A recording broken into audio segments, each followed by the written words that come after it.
来继续来看网红馆长陈之汉点名到民进党的立委赖品妤，讲伊角色扮演的作品是咧物化女性，物化到动画艋舺。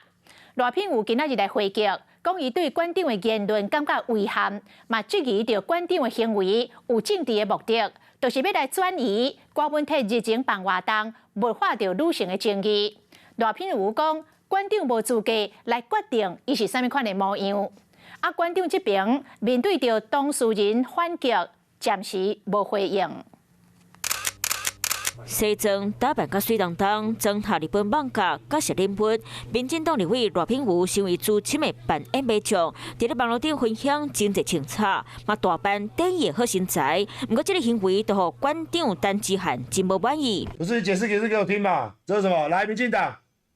你在物化动漫吗？我们，请你尊重动漫好不好？伫咧家己直播节目，向真侪张赖品妤 cosplay 作品，名义是伫咧物化女性、物化艋舺，互赖品妤真不满，伫咧人面前个激动起，讲伊无资格决定伊要变什么模样。动漫其实是经由创作而成为一个作品。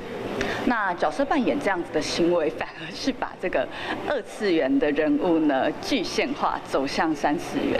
所以我不知道为什么这个东西会跟物化这件事情来扯上关系。另外，赖品妤嘛质疑馆长这个行为敢是有政治的目的。在这样子的论战之中，必须去被羞辱我的身体。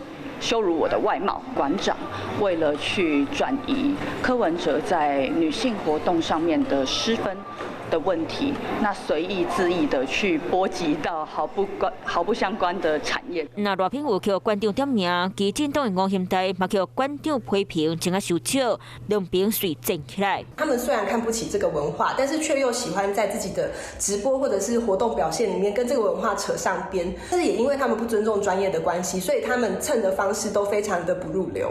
面对去点名的人，拢随啊随的咧改咧个改革，到今为止，馆长的经纪人嘛暂时拢无回应。Hello， 我是蒋欣梅，想要抢先掌握最及时的新闻资讯吗？赶快订阅、按赞、开启小铃铛，锁定华视新闻 YouTube 频道。